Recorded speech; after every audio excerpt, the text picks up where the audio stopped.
Baada ya kila kipindi cha habari, tunakuletea tahariri inayowasilisha mtazamo wa Afrika kuhusu matukio mbalimbali yanayoendelea duniani. Demokrasia haiwezi kupimwa kwa uwepo wa uchaguzi pekee.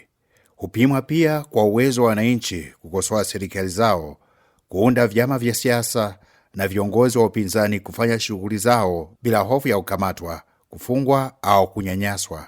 Kwa bahati mbaya, taswira inayojitokeza katika nchi kadhaa za Afrika leo ni kudhoofisha kwa nafasi ya upinzani kwa kasi ya kutisha.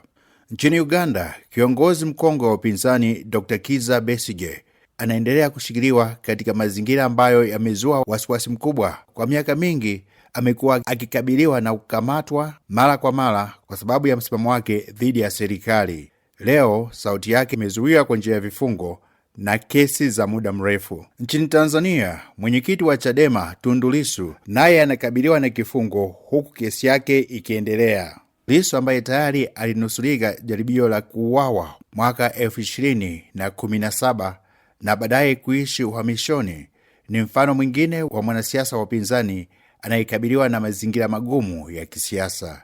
Hata kama serikali zina haki ya kushtaki mtu yeyote anayevunja sheria, haki hiyo lazima itekelezwe kwa uwazi bila kuonekana kuwa silaha ya kisiasa dhidi ya wanaotoa maoni tofauti.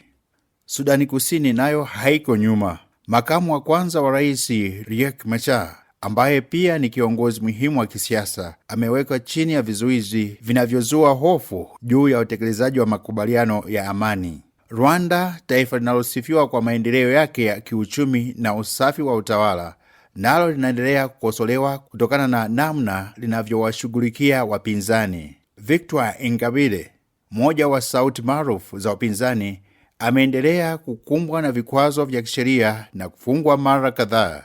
Hali hiyo imeendelea kuibua maswali kuhusu nafasi ya ushindani wa kisiasa nchini humo.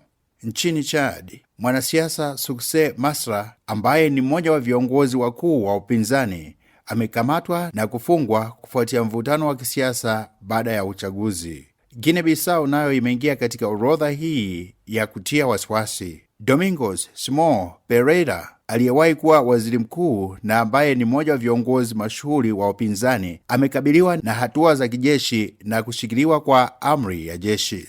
Gabon pia imeanza kushuhudia hali inayozua maswali.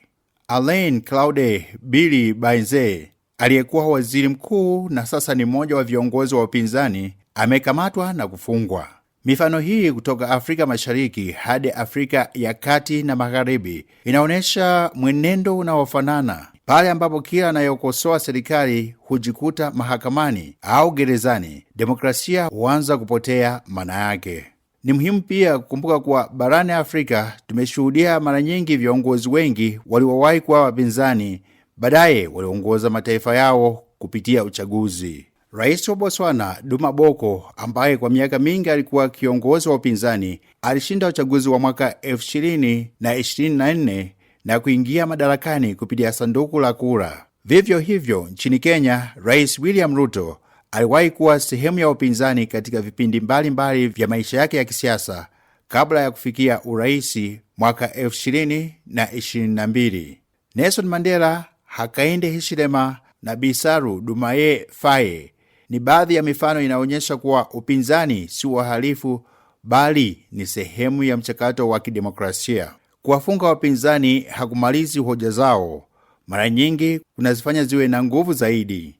Leo ni mpinzani, lakini anaweza kuwa rais wa kesho. Huo ndio msingi wa utawala bora ambao Waafrika wanastahili, sio kutumia misumari ya magereza kuwadhalilisha wapinzani kisha unajipiga kifua eti unapendwa na wananchi.